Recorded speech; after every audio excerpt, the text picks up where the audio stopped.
Bonjour, bonjour. Alors, on se retrouve pour un nouvel épisode du podcast. Je commence, comme je l'ai déjà fait, il me semble, l'année dernière, pour vous présenter ma capsule d'automne par une réunion Zoom, ce qui me permet de vous partager mon écran. Et pour vous, c'est plus confortable de voir ce que je veux vous montrer qu'avec le téléphone. C'est toujours idéal. Donc, écoutez, on se retrouve pour la présentation donc, de ma garde-robe d'hiver, pas d'automne. Non, non, parce que je fais des podcasts moins d'une fois par an maintenant. Donc, cette fois-ci, c'est la garde-robe d'hiver. Alors, pour cette garde-robe d'hiver, j'avais envie de quelque chose d'un petit peu différent. Donc, j'ai reporté ma garde-robe d'automne que m'avait fait Alisa sans souci cet automne. Mais l'année dernière, j'avais porté ma garde-robe d'automne que m'avait fait Alisa pendant l'automne, plus l'hiver, plus fin d'hiver jusqu'à fin, fin février, début mars. C'était très long. J'adore cette garde-robe, il n'y a pas de problème. Je l'ai toujours beaucoup portée cette fois-ci, mais j'avoue, 6 mois de l'année, ça commence à faire un peu longuet. Donc, cette année, j'avais envie de me faire une vraie capsule d'hiver, différente de celle de l'automne et différente de celle du printemps aussi. Donc, je me suis fixé un certain nombre de mini-défis, entre guillemets, juste pour moi, à savoir ne pas inclure de pièces ni de la garde-robe d'automne, ni de la garde-robe de printemps, justement pour avoir quelque chose de vraiment distinct et pas avoir l'impression de porter toujours la même chose. Comme vous le savez, moi j'ai des capsules qui sont composées d'un nombre assez réduit de pièces, ce qui veut dire que je porte beaucoup chaque pièce. J'en suis très contente et je suis toujours adepte de la capsule. Mais ça fait que bon, bah, au bout de 3 mois, on a vraiment porté les pièces, quoi. Donc j'avais envie de mettre dans ma garde-robe d'hiver vraiment des pièces différentes. J'avais envie aussi d'une palette, j'étais en train de me dire color palette, d'une palette de couleurs vraiment différente aussi. Voilà. C'est parti en fait d'une réflexion de Julien, mon mari, qui me dit mais tu portes toujours les mêmes couleurs. Alors, déjà, c'est assez drôle d'entendre ça de la part d'un daltonien, mais bon, c'est pas grave. Mais il n'a pas tort. Donc, je me suis dit bon, je vais pas partir dans des palettes complètement différentes, c'est pas le but, mais quand même varier un peu, peut-être mettre moins de rust parce que de rouille, parce que j'en porte énormément toute l'année, par exemple, apporter un petit peu plus, voilà, des couleurs qui changent, etc. Bon, donc pas de pièces printemps-automne, des couleurs un peu différentes. Et puis, j'avais envie de, de pièces un peu plus pas enfin, audacieuse, mais dans le sens qui se démarque un peu. Parce que moi, j'ai un style classique, hein, il n'y a pas de, pas de débat là-dessus. Mais voilà, j'ai envie quand même de pièces qui se démarquent soit par la couleur, soit par le design. Alors, ça va être soit des pièces très classiques dans le design, dans la coupe, mais avec des couleurs qui changent. Ou alors des pièces avec des détails un petit peu plus travaillés, des formes un petit peu plus, voilà, un peu différentes. Maintenant que je connais mieux ce que j'aime et ce que je n'aime pas, je me permets d'explorer un peu plus dans les formes et tout ça. Donc, partant de tous ces impératifs, je me suis lancée dans la création de ma palette. Alors, ça a été rapide parce qu'en fait, je suis tombée amoureuse de cette photo d'inspiration.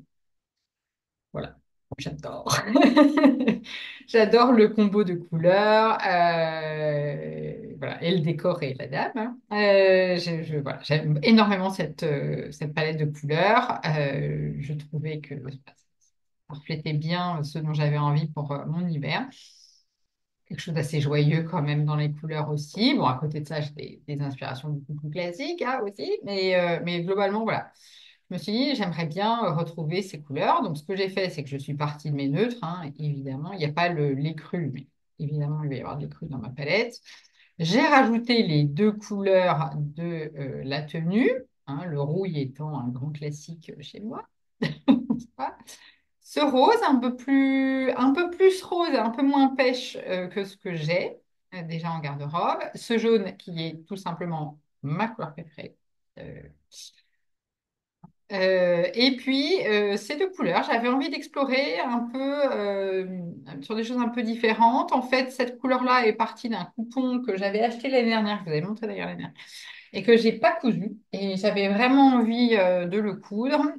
Et puis voilà, ce vert un peu plus amande, j'avais envie d'explorer un petit peu. Au-delà de l'olive que j'ai l'habitude de porter, j'avais envie de quelque chose un peu différent. Donc, je suis partie de cette palette de couleurs, n'est-ce pas? Et ensuite, j'ai choisi les pièces que je voulais mettre dans ma garde-robe. Alors, j'avais déjà en garde-robe euh, les pièces que je sélectionne là. Évidemment, l'idée étant pas de racheter tout, hein, pas du tout. Voilà, toutes les chaussures, tous les sacs à main, je les avais déjà. Ce manteau, j'ai depuis plusieurs années. Oui, toutes les chaussures, tous les sacs à main, je les avais. Et celle-ci, je l'ai achetée. Voilà. Donc, toutes ces pièces-là, je les avais déjà en garde-robe, donc ça en fait quand même pas mal, comme vous voyez. Et puis après, j'ai complété. Et donc, je me suis dit, bah, qu'est-ce que j'ai envie de plus? Clairement, il me manquait des bas. Je me suis dit, bon, pas trop de rouille, mais un peu de rouille quand même. Et comme je suis vraiment très fan de ce combo de couleurs avec ce pantalon rouille-là, je me suis dit, bon, je vais me faire un pantalon rouille. C'est un pantalon Cézanne que porte la dame, hein. Je l'ai vu sur Vinted, je l'ai laissé passer, je m'en veux encore. Mais là, là où on parle, j'ai un tissu qui est en train d'être teint en terracotta. En fait, j'ai acheté un velours Milleray, je voulais me faire un Perséphone dans cette couleur-là. Mais donc j'en ai acheté un écru chez Little Fabric. Le tissu est top, la qualité est top.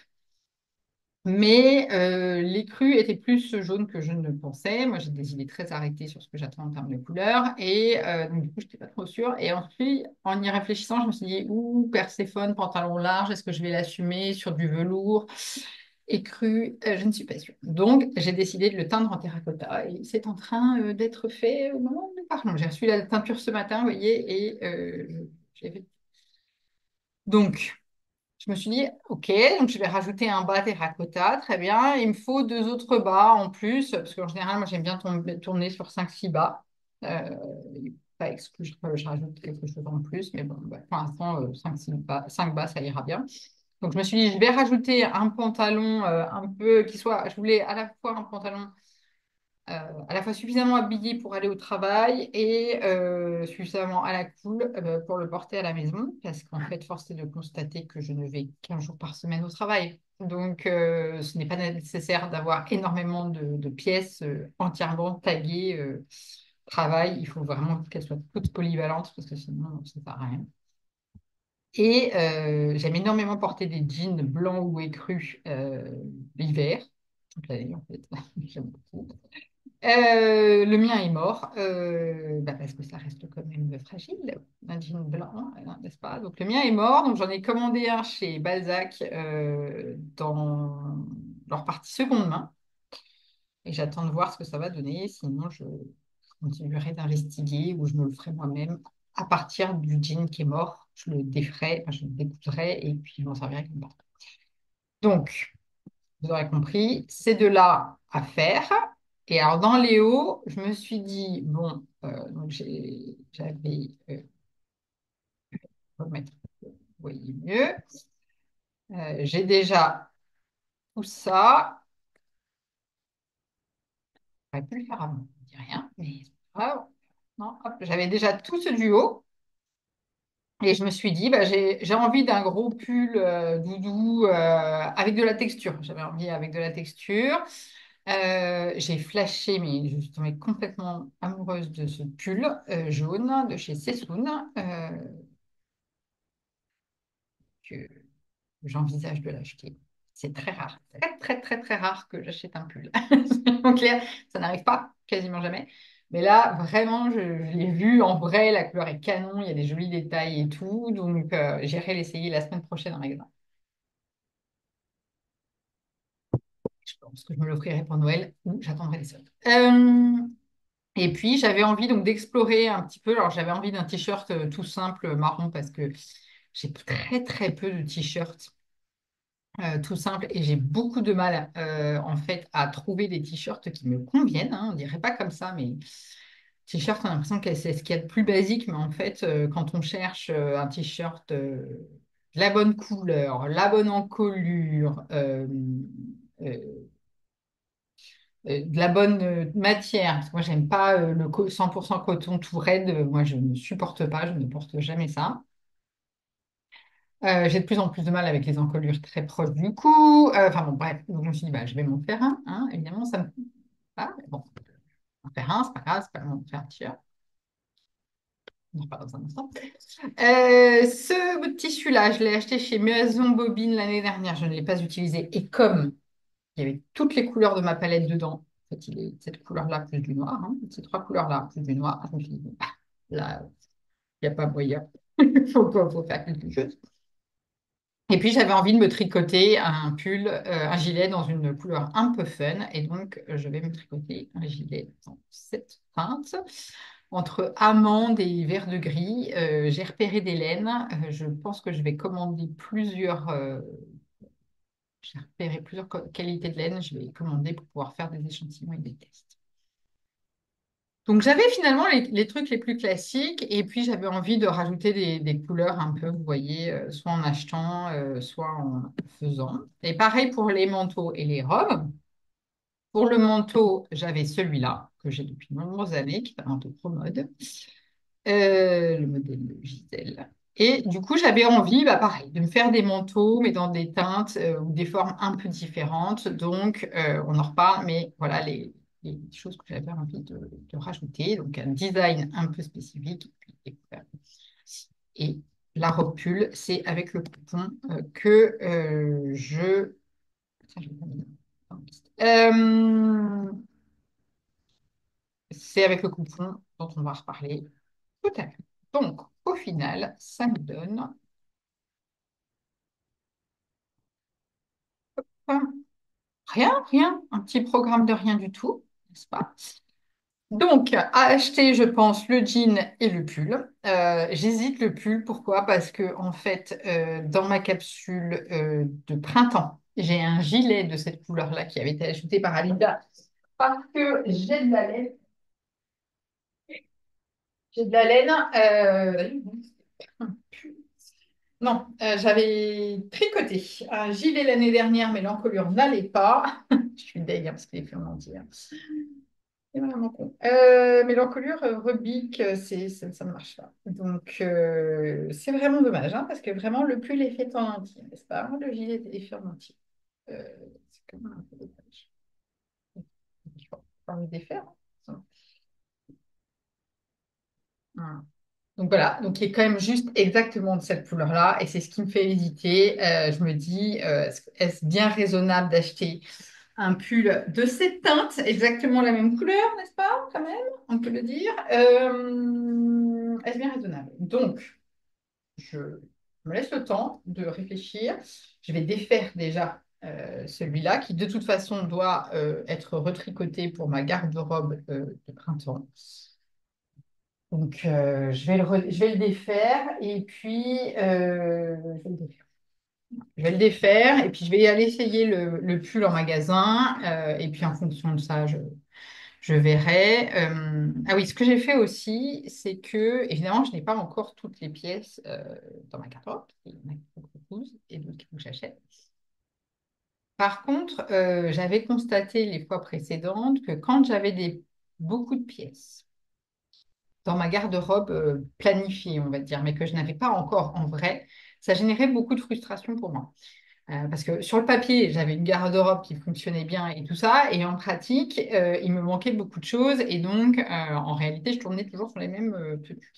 Donc, ce que j'ai fait cette fois-ci, c'est que je me suis vraiment attachée à chercher des alternatives que j'ai déjà en garde-robe, qui ne sont pas les pièces finales que je vais mettre dans ma capsule, mais au moins des équivalents le temps que j'arrive le temps que je fasse ou que j'achète les pièces finales. Donc à terme, les alternatives certainement sortiront de ma garde-robe si les pièces finales s'avèrent être les bons.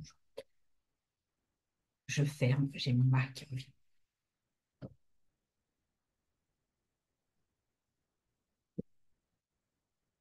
mais il sait que je fais le podcast, donc il ne peut pas faire de bruit. Donc j'ai prévu soit d'acheter, soit de faire, je ne sais pas encore, ce pull jaune. En attendant, j'ai une alternative en garde-robe, alors qui est fine, qui est un peu trop oversize, donc qui n'est pas parfait, mais qui fait le job, on va dire, le temps que la pièce finale rentre dans ma garde-robe. Le jean, je l'ai commandé chez Balzac, rassure-toi. Si je, si ça ne va pas, bah, je le renverrai. Et puis je ferai. Soit j'en chercherai un, soit je le ferai, je pense. Comme j'ai tellement de mal à trouver un jean qui me convienne, je pense que ça va finir comme ça. En attendant, j'utilise le Allure écru que j'avais fait cet été, voilà, qui est un peu raide. Après, le jean est vraiment très raide, très, très raide. Et comme le Allure, il est assez large, donc voilà, c'est pas parfait. Ça fait le job en attendant, mais c'est pas parfait. Et ça, c'est les pièces donc que j'ai prévu de faire. Ce top-là, on en parle dans un instant puisque c'est celui que je porte. Donc, je l'ai fait hier. Ensuite, j'ai prévu de faire le Soho, le manteau Soho de chez Clématis Pattern,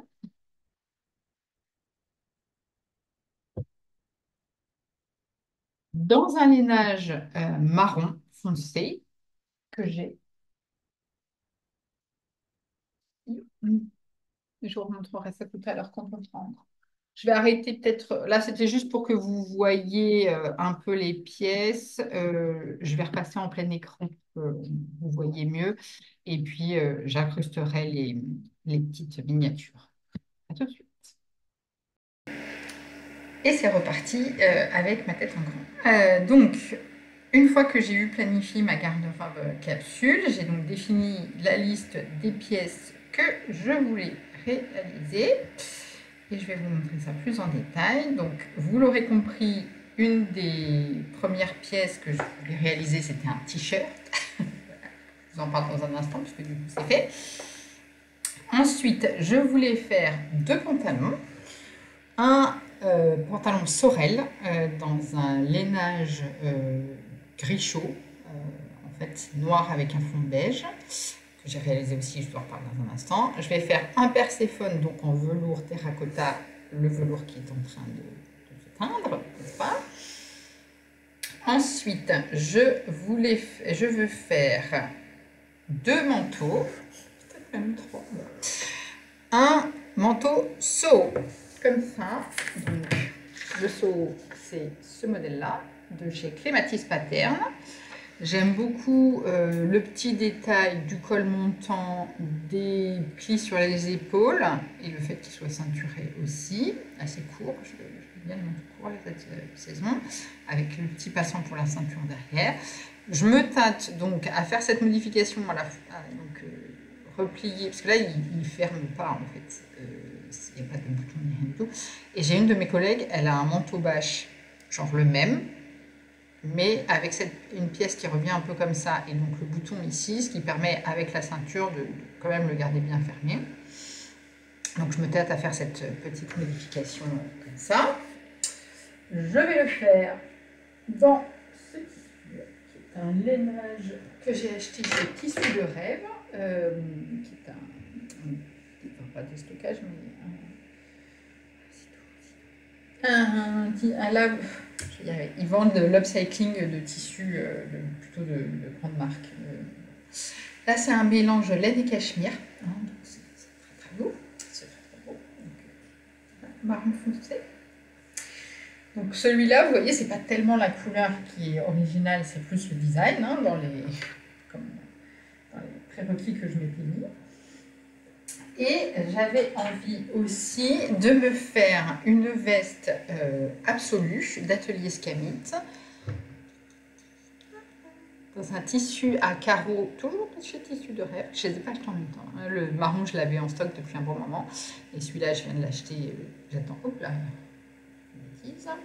J'attends qu'il arrive. Là. Hop. Donc, je veux me faire cette veste un peu un genre de surchemise en fait. Et en fait, j'avais vu ça, ça m'a fait penser à. Est-ce que j'ai. Oui. Un peu cette veste de chez Cézanne. Voilà, je pense faire avec des grandes poches. Ça, c'est pas vrai. Mais il y avait le côté en colure avec le biais là, sur le bord, qui me faisait penser à la absolue. Donc je vais faire ça. Je vais certainement prolonger un peu les devants parce que normalement la absolue ne se ferme pas. Donc là je vais prolonger un peu les devants pour pouvoir fermer. Comme ça, avec des boutons pression je pense, comme sur le modèle de Cézanne. Voilà. Donc ça j'attends que le tissu arrive.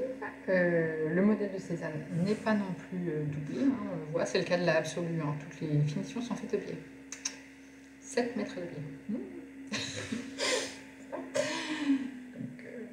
Bah, je m'y prépare psychologiquement. J'attends donc que le tissu arrive, mais il est acheté. Ensuite, je veux faire. Est-ce que je vais réussir à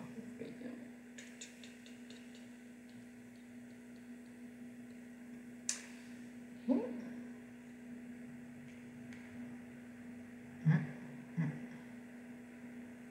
Voilà. Je veux faire.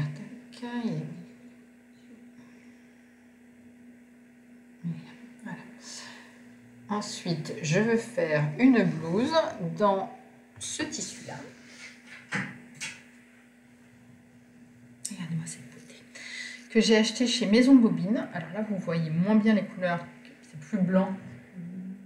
La luminosité, c'est novembre. Hein, voilà.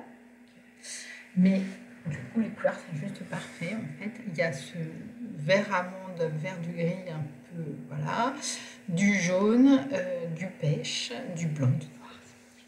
Il est magnifique. Je l'adore. J'ai vraiment hâte de le coudre parce qu'il est vraiment très très beau. Et en plus, je l'ai depuis longtemps dans ma garde-robe, enfin dans mon stock, je l'ai depuis au moins plus d'un an, je pense. Et je voulais faire une robe au départ, mais en fait, c'est une petite laise et je n'ai pas assez de tissu. Donc, je vais faire une blouse. Je pense que je vais faire une blouse de chez Cousette, toute simple, vraiment, avec une encolure un peu ronde qui descend comme ça. Comment elle s'appelle? Allumette, peut-être, de chez Cousette. Je crois que c'est Allumette. Mais j'hésite un peu. Parce que. Non, c'est pas Allumette.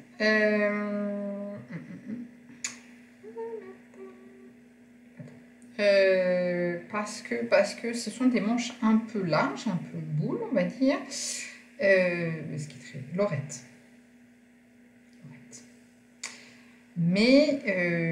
Oui, c'est ça, c'est lorette. Mais j'hésite parce que j'ai peur que, comme mon tissu est très très fin et très très fluide, je suis pas sûre que ça. Après, j'ai l'impression qu'ils le font avec un tissu très fluide aussi. Ils l'ont fait avec deux choses et ça. Avec deux tissus, un plus fluide et un plus rigide. Le rendu est différent mais très joli dans les deux cas. Hop, je vais y arriver à vous montrer. Oui. Voilà. Tout simple, volontairement, puisque comme le tissu, le motif est assez chargé. De toute façon, vous ne verrez pas de détails. Donc voilà, tout simple mais très sympa. J'aime bien. Ça, je pense que je vais l'imprimer lundi au travail. C'est ça que je vais au travail. Et donc le tissu que j'ai pris pour la surchemise, c'est ça. Et ensuite, nous avons au programme une robe pull. Mais là, j'ai pas trouvé encore le modèle. Donc, j'ai cette maille moelleuse. Non, mais je les aime tous. Hein. C'est les tissus qui restent dans mon stock. Ça veut dire que c'est les tissus bien aimés. Parce que j'ai quand même pas mal déstocké. Donc, ça, c'est une maille moelleuse. Mais c'est une folie. Comment c'est doux. C'est moelleux, c'est vraiment beau. J'adore. Voilà. C'est pas une couleur que je porte énormément, mais je trouve que c'est une couleur qui me va plutôt bien. Mais alors là, pareil, il faut que je trouve le modèle. Je ne sais pas. Je ne sais pas. J'ai pas du tout envie de me rater vu la beauté que c'est. Vous voyez. Donc, il faut que je vois. Je vais réfléchir. J'ai envie d'une robe un peu. La taille un peu marquée, des manches longues, une encolure un peu dégagée, je pense, quand même. Voilà, il faut que je réfléchisse. C'est sûr que ça va être plus cette année. Ça. Donc voilà. 3, 4. Ça va. On a déjà fait bien. 4, 5, parce que j'ai pas le tissu de la surchemise. Ouais, 5. 5. Non, 1, oui. 1, 2, 3, 4, 5. 5 pièces. Rien. 5 plus le pantalon gris et le t-shirt. 6, 7 pièces. Ça va.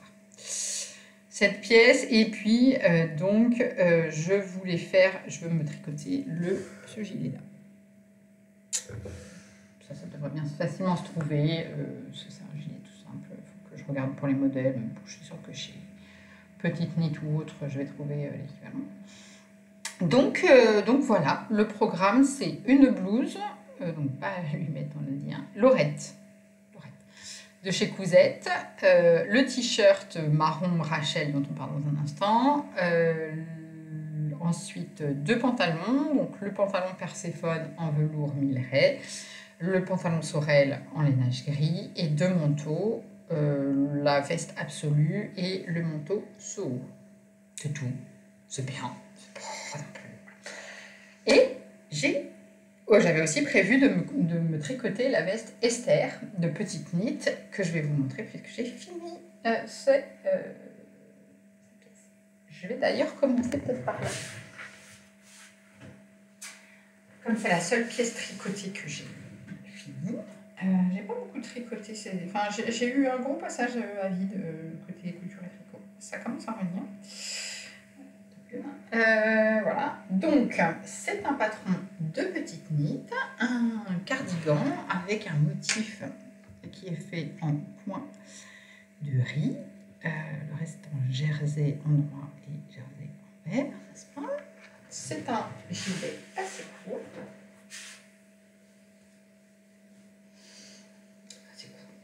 J'aime bien en fait cette longueur-là, pas trop long comme ça, je peux gigantesque. Hein.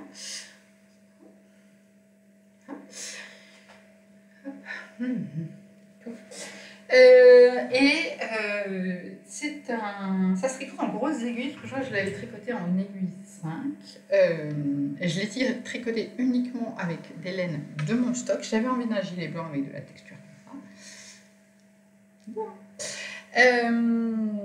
Je l'ai tricoté uniquement avec des laines de mon stock. Donc j'ai pris de la Angel DK.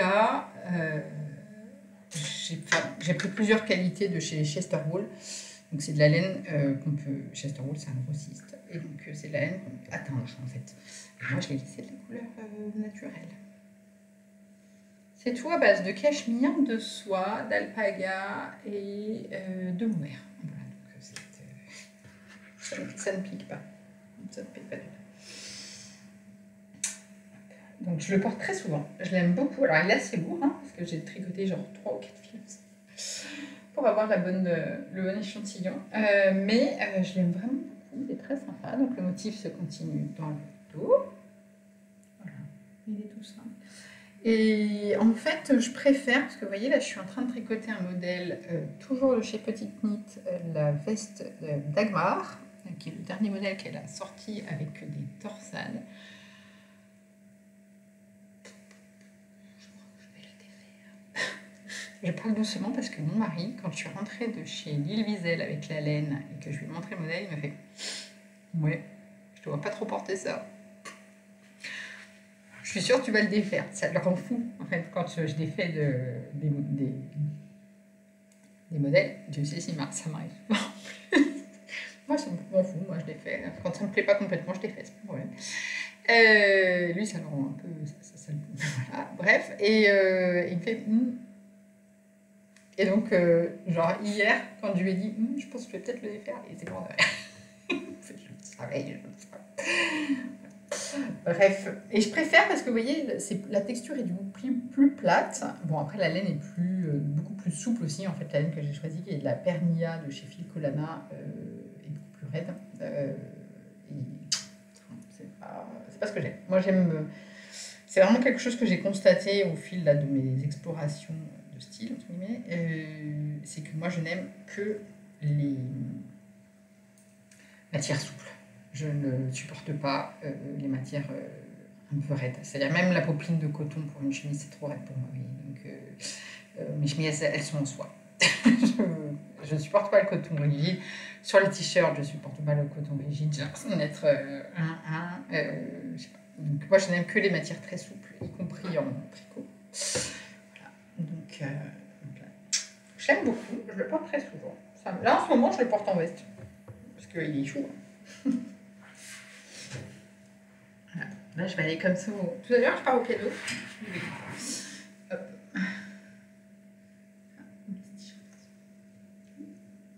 On va enchaîner sur le t-shirt, hein, vu qu'on parle du t-shirt. Voilà. Donc, c'est un modèle. Ma fille qui a fait des expériences, des inventions dans le bureau ce matin. Collabore. Pas pour rien que c'est la fille de Samuel et de son père. Donc, j'aime beaucoup cette veste qui est la Esther Jacket de chez Petite Knit. Je recommande. C'est un modèle qui va très vite et qui est très sympa à faire. Et qui est très sympa à porter, qui va vraiment avec tout. Il y a de la texture, c'est présent sans être trop et vraiment être très sympa. Très sympa. Je le porte très souvent. Quand j'ai froid, je travaille chez moi. Donc, je vous disais que j'avais du mal à trouver des t-shirts qui me convenaient. J'en ai acheté quelques-uns, mais c'était pas toujours ce que je voulais. Et donc, du coup, j'ai décidé de me faire le t-shirt Rachel de chez Jolilab. C'est un modèle qu'ils ont sorti, depuis un petit moment. Ça me fait rire parce que le modèle de présentation, je suis quasiment sûre qu'elle l'a fait dans un jersey très similaire. Enfin, elle l'a fait dans un jersey très similaire à celui que j'ai utilisé. Le sien est plus clair, je pense. Avec des côtes. Donc, c'est un patron de t-shirt manches longues ou manches courtes qui est prévu en 3 encolures différentes, encolure carrée comme j'ai fait là, encolure cœur, vous savez, qui est un peu plissé comme ça en bas, comme ça, et encolure bateau. Et dans le dos, on peut aussi faire 3 options, l'encolure classique qui correspond à l'encolure bateau, le dos semi-profond et le dos profond, donc vraiment bas. Moi j'ai fait le dos classique. Correspond à l'encolure bateau.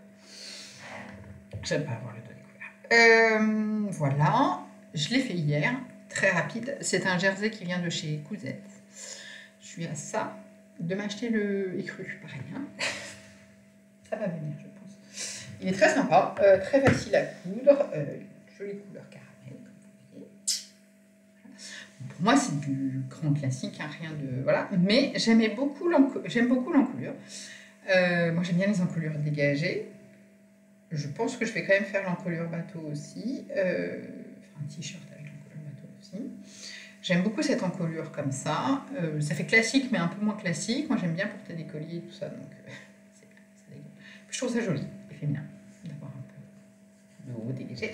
Ce qui est très bien, c'est que ça plaque impeccable. Donc, vous pouvez vous pencher. Et, voilà, il n'y a rien qui se voit. Enfin, il n'y a rien qui se voit. Et il y a une jolie finition, en fait, avec un biais à cheval fait dans le même tissu, hein, bien sûr. Et donc, du coup, on n'a pas une bande par-dessus, vous savez, comme on a habituellement sur les t-shirts, par un biais plié et cousu à la surjeteuse. C'est un biais à cheval et piqué, en fait, à l'intérieur. Moi, je trouve que ça fait vraiment la différence.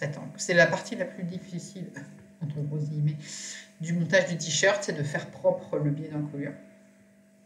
Mais je trouve que ça lui donne un petit côté plus chic qu'une bordure classique. J'ai élargi un peu le biais d'encolure. J'ai rajouté 1,5 cm. Normalement, il fait à peine 3 cm le biais d'encolure, qui est censé être plié en 4, hein, puisqu'on assemble. Après, hop, on rabat et... Et moi, 3 cm, je ne sais pas, avec mes gros doigts, je n'y arrivais pas à replier. Donc, j'avais tout monté le biais, mais il y avait des endroits, c'était pas bien, c'était pas replié, donc vous voyez le bord, enfin bon, c'était crado, quoi. Et j'ai élargi d'1,5 cm et c'est beaucoup plus confortable pour assembler le biais, donc je vous recommande. Et ça, franchement, ça fait pas trop large, c'est joli quand même. Pour ma prochaine version, je pense que je rajouterai un petit centimètre ici, au démarrage, sur les épaules, pour que ça soit un peu moins dégagé sur les épaules. Alors, ma bretelle de soutien-gorge est là, hein, donc que je risque pas d'avoir mes bretelles, mais je serais plus confortable si c'était un poil plus en U, comme ça. Après, c'est vrai que c'est joli et féminin, comme ça, mais je pense que je ferai peut-être un poil plus par là. C'est tout. Et après, j'ai fait ourlet. Alors, j'ai fait des grands ourlets, comme je suis petite. Ourlet replié, là, assemblé à la surjeteuse. Donc, pas grand-chose à dire, mais je pense un bon basique. La preuve, c'est que je l'ai mis aujourd'hui. Alors, en fait, je l'ai mis pour vous le montrer. Mais je pense que ça va être un bon basique de ma garde-robe que je vais mettre souvent, parce que c'est une couleur, bah, évidemment, moi, qui fait partie de mes piliers. Et puis, j'aime bien cette encolure. Donc voilà. Première réalisation, je vous rappelle, j'avais prévu 7 pièces. 7 pièces. Donc, première réalisation faite. Deuxième réalisation. Un petit pantalon Sorel. Un pantalon Sorel, hein, c'est dans les vieux pots qu'on fait vieillir soupe, hein, comme dirait l'autre. Patron qui est sorti en 2015, hein, Sorel, quand même. C'est pas trop récent. Comme vous voyez, il sort de la machine à laver. Bon, mais même en sortant de la machine à laver, il n'est pas si froissé que ça. Je vais quand même le repasser avant de le mettre. Mais, donc le Sorel, là, qui se caractérise par cette petite... Là, j'ai fait tous les détails en vrai du Sorel. Hein, je me suis lâchée. En vrai, normalement, il y a un petit bouton là. Mais bon, une fois que c'est repassé, ça ne rebique pas. Et j'avais pas envie d'alourdir le rendu avec un bouton. Classique. Pli. Raguette, poche italienne. Alors, rien de très gagné. Voilà. Et le dos avec cette petite ceinture avec le petit V. Et j'engage. J'adore. Moi, je mets une fois par semaine. Regardez. Hop. Et on est mis. Une paire de baskets. Ou une paire de bottines. Et on va au travail. Et voilà. Donc oui, non, je l'aime beaucoup. Je l'ai fait volontairement long. Plus long que je ne fais d'habitude mes pantalons. Pour deux raisons. Déjà parce que j'ai plusieurs pantalons qui se sont retrouvés un peu courts après lavage. Et puis là, je voulais pouvoir le porter avec des baskets pour un petit côté classique casual, on va dire. Donc, classique par la forme du pantalon et puis un peu plus casual avec les chaussures. Donc je voulais pas une longueur que talon. Donc volontairement, je l'ai fait assez long. Et j'aime bien comme ça. Donc je le porte très souvent. Mais voilà. Et c'est à 42, sans modification, sans aucune modification. Je suis contente. C'était un patron que j'aime beaucoup. Vous savez que j'en ai fait un olive également il y a un petit moment que j'ai énormément porté, qui est dans ma garde-robe d'automne et de printemps. Que je porte tout le temps, en fait. Mais justement, je voulais pas inclure ce pantalon olive dans ma garde-robe d'hiver, parce que je le porte très très souvent. Et donc du coup, je vais faire un petit copain dans cette couleur. C'est pas exclu que j'en fasse encore. Il n'y a pas de problème. Je pense même un pour l'été, en lin. Bref. Donc le Sorel, c'est votre meilleur ami de toute l'année. Donc en tout cas, sur moi, c'est clairement le meilleur ami de toute l'année. Donc voilà, pour les réalisations, ça a été un peu assez rapide, mais voilà, pour l'instant, j'ai fait que 2 réalisations plus le gilet. Donc j'avais prévu 8 pièces en tout. 8 pièces, 2 pièces tricotées et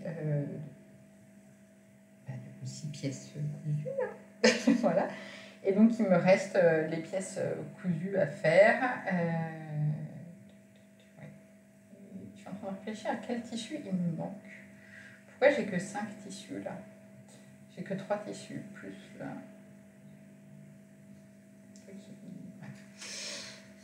C'est pas grave. Et si j'ai le temps, on y croit. Si j'ai le temps, je me ferais bien un autre manteau. Ah ouais, vous allez me dire, il faut te calmer avec les manteaux. C'est possible, oui. Mais en fait, les manteaux que je porte l'hiver, je les ai depuis plusieurs années. Il n'y a aucun problème avec ça, au contraire, hein, les manteaux c'est quand même des grosses pièces, donc clairement c'est pas des pièces qu'on change tous les ans, mais moi je porte les mêmes manteaux tous les hivers depuis 5-6 ans, donc cette année j'avais très très envie de me faire des manteaux voilà, pour avoir des nouvelles pièces pour mon manteau. Et tout ça pour dire que si j'ai le temps, j'ai envie de me faire un manteau dans une couleur, alors cette fois-ci design classique, couleur qui change. J'ai repéré sur Soutou un lainage velours de laine, vendu par une dame qui s'appelle Céline en plus. 2,80 m, donc très très bien. Elle va me faire d'autres photos à la lumière du jour. Mais je pense que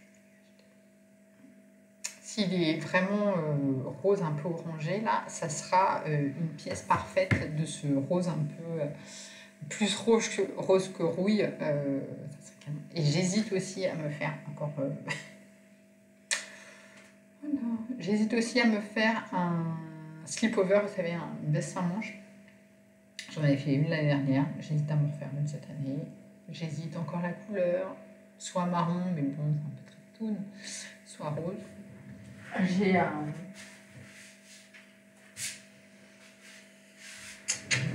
J'ai ces pelotes, je vous avais montré l'année dernière, je les avais achetées pour me faire une étole au départ, et en fait, ça n'a pas donné ce que je voulais.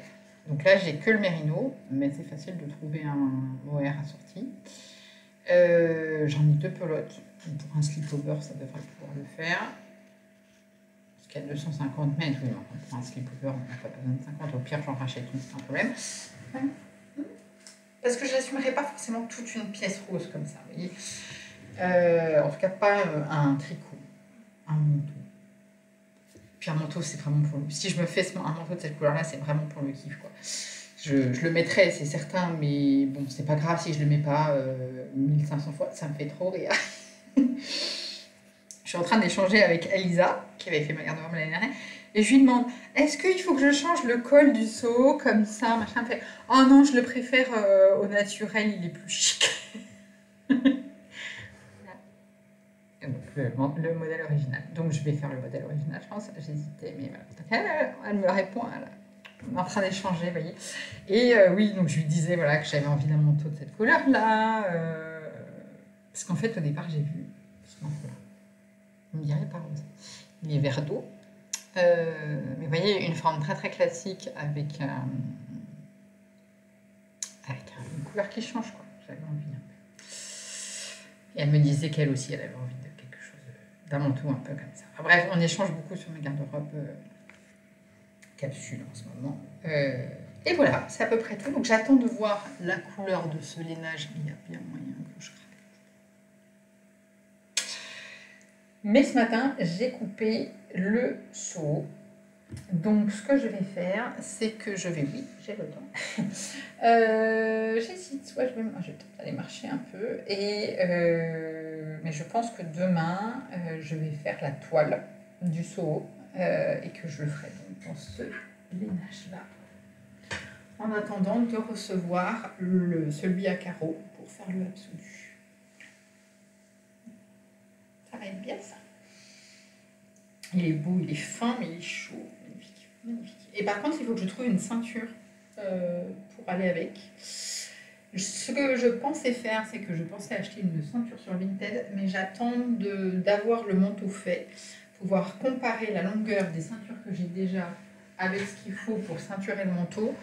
Parce qu'évidemment, il va falloir une ceinture plus longue que ma taille normale. Moi, je fais 78 de tour de taille, donc en général, mes ceintures, c'est du 90 à peu près. Mais je pense qu'avec l'épaisseur du manteau, il va falloir plus. Mais je ne sais pas exactement combien plus. Donc, je vais attendre d'avoir fait le manteau. J'essaierai avec mon mètre ruban. Et puis, j'achèterai une ceinture sur Vinted, je pense.